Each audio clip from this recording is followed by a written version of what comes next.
Hey guys, what's up? This is rabbidhedgehog on YouTube from Frugal.com. I wanted to make a few points that I discovered through personal research on file sharing programs. I am referring only to peer-to-peer file sharing programs that run under the Gnutella network and very similar networks. These programs include the highly popular LimeWire, as well as FrostWire, Sharieza, BearShare, Ares Galaxy, eMule, and Morpheus. I'm not referring to torrent clients such as uTorrent, Azurius, BitComment, or Transmission, although very similar rules may apply for the torrenting network. So let's get started. Take a look at this screenshot from the download page of LimeWire. What the user does is search for a file that they want downloaded. LimeWire, like all the other P2P clients, then searches the Gnutella or a similar network for that file. Where is the file located? On someone else's computer. By downloading a file from LimeWire, as the ignorant might call it, you're actually downloading bits of the file or files from many other computers. All the bits downloaded form the whole file. However, when your file is completely downloaded, it starts to share, also called being seeded by torrent clients. That means that other people around the world are downloading the file from you. Now let me prove some myths wrong. First of all, many people say that the program LimeWire is legal. Is it? Definitely not. People assume it's legal because you can download copyrighted files. Therefore, that's copyright infringement. Well, that's wrong. It's completely up to the users of the program as to what is shared. Therefore, if copyrighted music, programs, movies, or more are shared by an average person, and it's downloaded by 10,000 people, should LimeWire be held liable? No. In fact, they state in their relatively short terms and conditions that the program, like all peer-to-peer or P2P programs, is capable of being used to share materials that the copyright owner has not authorized to be shared. It is unlawful to use the program to infringe the intellectual property rights of others, or to share, distribute, or download others' protected, proprietary, and or confidential information without authorization, or to search for, send, share, distribute, or download unlawful pornographic materials, including child pornography, collectively illegal materials. By using the program, you agree and represent that you will not use the program to share, distribute, or download illegal materials. For more information concerning copyrights and peer-to-peer, click here.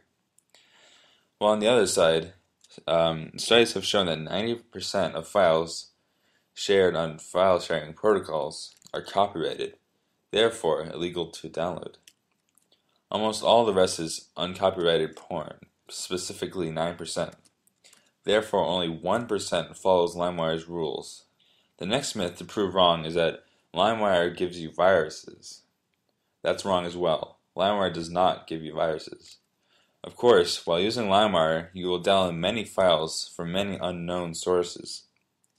If one of those sources happens to be a hacker, then the file you think you're downloading may actually be a Trojan virus. LimeWire did not give you the virus. An anonymous user over the internet gave it to you.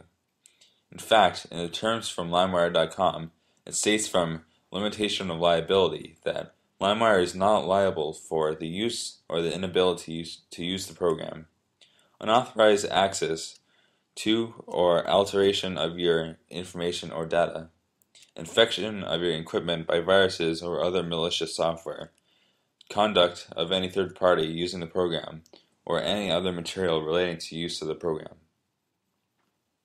Basically, LimeWire is not going to help you if your computer's brain is destroyed by a Trojan horse.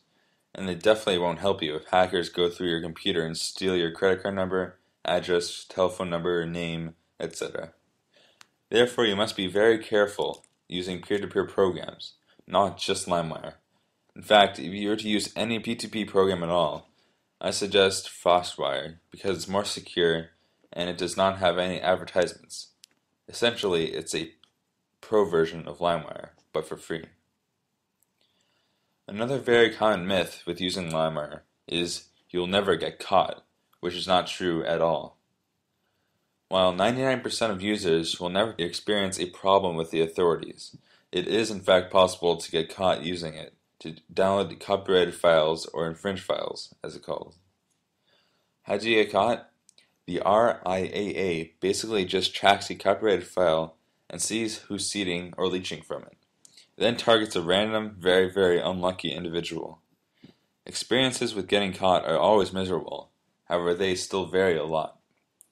There are stories of people having to pay $5,000 to $1,500,000 for each song downloaded, and it adds up really fast. Chances of getting caught? Probably less than 0.5%. But if you get caught, your life is ruined, and that's an understatement. Let me rant on a little bit here. Do you know where the money goes? It goes straight to the RIAA, the people that sued you. The RIAA has no affiliation with the artist that you stole from.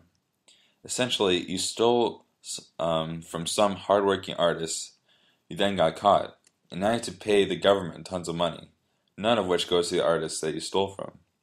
To make it even worse, the money that the RIAA gets is used to sue even more file sharers. Talk about corruption. Here's my take on the copyright issue. File sharing isn't necessarily bad for the artist. It's fantastic for spreading music, especially less popular music around the world, especially to people who can't afford to pay $15 or $20 for an album. Buying an album hardly even helps the artist, especially when there's a major label involved. Downloading it illegally helps the artist because it lets the masses know and enjoy their music. Therefore, the listener will then attend the artist's concerts, the true source of revenue for many artists, especially independent ones.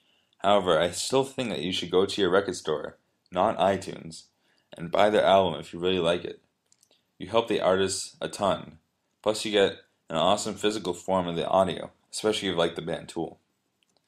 You also help your local record store, all of which are awesome for what they do. Personally, I don't use P2P programs because of the fear of viruses, even when I use a Mac. I usually search filestube.com, which does a search on file storage sites like Mediafire, RapidShare, and Mega Upload for an entire album. I've never encountered a virus, but still search download content with your virus protection program just in case. Also, if you like it, then buy it. That's what I do. I hope you've learned something by watching this video. Subscribe if you haven't already for Mac and PC tutorials, as well as some reviews and other cool stuff. Make sure to comment on this video and give your side on the copyright issue. I'd love to know. Thanks so much for watching.